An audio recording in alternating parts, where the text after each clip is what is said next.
Welcome back to the Citystead. I'm Josh. I have a need.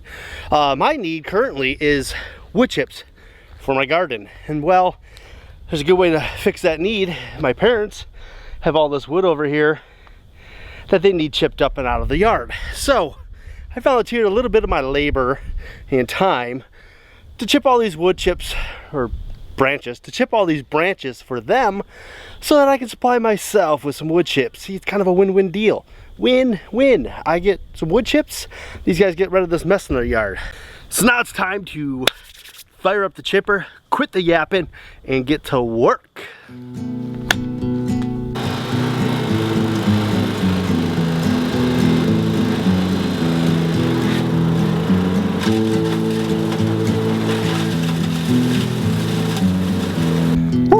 So, making some really good progress. It used to be that high all the way over that tree, doing pretty good. I also knocked down a little bit of that pile.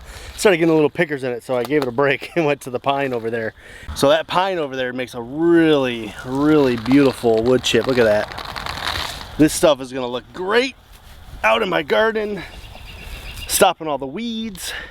It's not just a cosmetic thing, guys. It does a lot. It actually holds weeds down, suppresses them, and it also holds a lot of water retention in the soil. So that's why I do the wood chips in the garden, not just for looks. But I thought while we're taking a little break here, because my arms are getting tired, that I would show you guys a little PSA. PSA about chippers. Chippers are a lot like people. They have no touch me spots, okay? Bear with me. See this right here? This is where you put in all the wood that gets chipped. Down in there, freaking blades that are super sharp. All right, this is a no touch me spot. Don't put your hands in there. Also, this chute, no touch me spot. Don't put hands in there. Your fingers will get chopped right off. The blades are at the bottom of this also. And the very last don't touch me spot, right here. This is where all the wood chips come out. We have to move them so we're gonna get more to come out. But what we don't do is reach up inside of there, because that's where the blades are. Now, of course, if we have it off, powered down, maybe we unhooked a spark plug or something like that to make sure that we can access it, you know, safely. That's kind of like permission, you know, a little bit like that. It's a little bit like consent. So then you can reach in there and touch those spots, but don't do it unless you got that spark plug off. You have consent. All right, this has been a friendly PSA from the Citystead. I was pumping gasoline. I still was sleeping when I woke. Oh. My head ran away and then my heart, the whole caboodle fell apart. I didn't notice I was gone.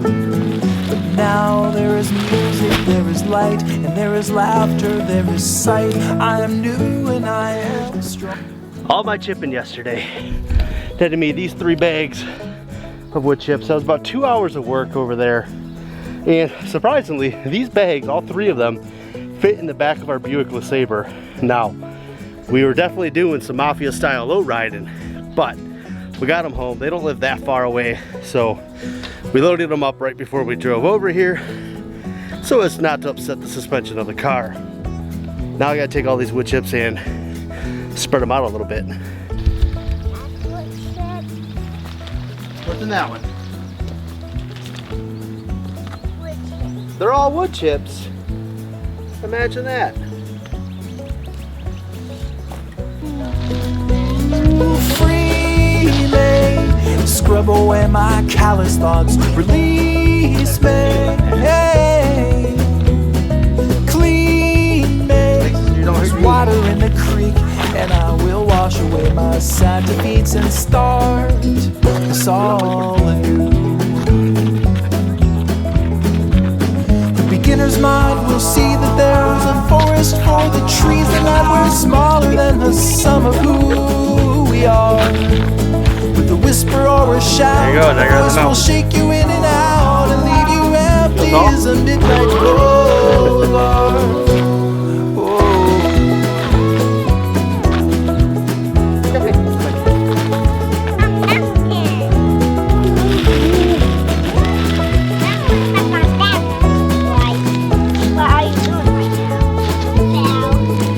On there. Free man.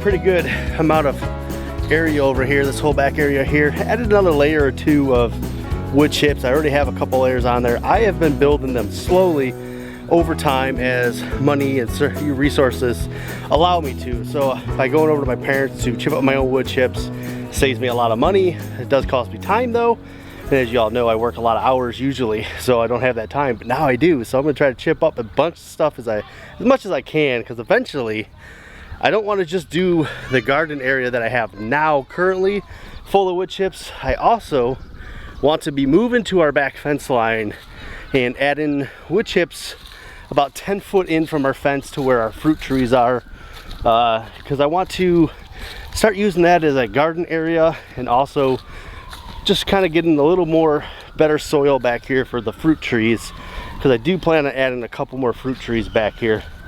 You can see back here I got a fruit tree line right here, and then about 10 foot back is a fence. I want to fill that in with wood chips. We'll probably also do the little cherry tree patch over there also with wood chips. So I got a lot of wood chipping in my future, a lot of it.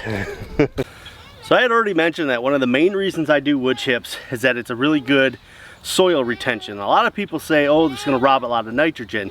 If you notice anything about my garden, it's that I put wood chips mostly in the walk areas. If you are going to put them directly on beds and all that kind of stuff, I would suggest that you put them in a pile, let them break down about a year. Oh, hi.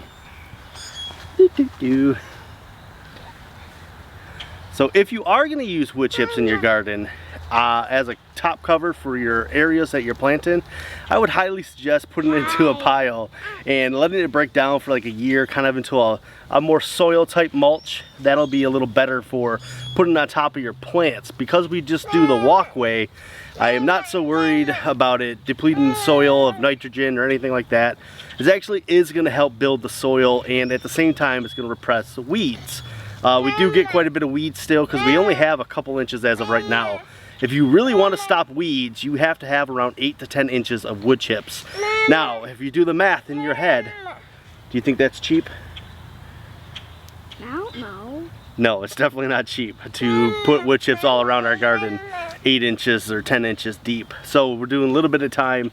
We do have to weed occasionally here and there, but it does definitely cut down a lot of the weed surface that we have to actually pull up the weeds. Oh, what you got there? A whole stick. So while the short term it might actually deplete nitrogen in your soil, the long run is that it's going to actually be much better. It's going to break down. It's going to add a lot more nutrients into your soil. I really believe in wood chips. Now, I don't necessarily do it the back to Eden style or the food forest type of style. I do it a little bit different because I do have beds that are just open, normal soil. They're not wood chipped, and that's just kind of how I do it. I think this right here, putting them over here, it is going to work into that soil, and that soil is my garden, right? So the soil is going to intermix, the nutrients and all that are going to intermix. We got worms, we got all that stuff working down there underneath that level, moving all that stuff where we need it to move. So if I plant something in here and it really needs some of those nutrients, those roots will come under that bed out into the normal walk aisle of the garden where all the wood chips are. This is also a reason I don't have super deep raised beds. You can see mine are only like 6 inches tall. I don't go really deep with them because I think that the ground level soil, once built up, is probably the best planting you could do, and you don't have to do a ton of amending all the time to it. And I try to make it as less work as possible. Well, that's some of the reasons I actually use the wood chips. I really like the wood chips, but I gotta say, they do make it a lot prettier. It's a beautiful looking walkway right up into our greenhouse, our office, the heart of our whole Citystead here. So I really dig having really fresh laid wood chips, because it is a beautiful thing to see. Now, if you are looking for wood chips and you don't have a resource that you can go to and get your own or make your own, maybe you can hook up with some kind of tree service place in your area. They might be able to bring you some. I have not had any luck with that yet. mostly because I'm not here a lot. If I travel out of town or if I'm working late hours, I'm not here when I get a call from somebody, so they can't drop off the wood chips. There's also chip drop, which I have never seen anybody have success with. I'm sure there are success stories, but I don't personally know anybody, and I've never seen anybody comment about actually actually having use from it. Another thing to do would be your city. When they take your scraps, if you're in the city like I am, an urban area, when they take your wood, whatever scraps you put out front at the curb, leaves, all that, they mulch it down and they put it at the city like landscape area. You can call the city, and most of the time you have to go up there with some sort of truck or something, and they will load you up with as many wood chips as you want, as many trips as you can make. So if you're looking for wood chips for free, call your city and see where they keep them and when you can go pick some up, because they will have wood chips that you can pick up free of charge. But that's it. I got a lot more work to do. So remember guys, be bold and grow bold, and as always, I'll see you in that next video.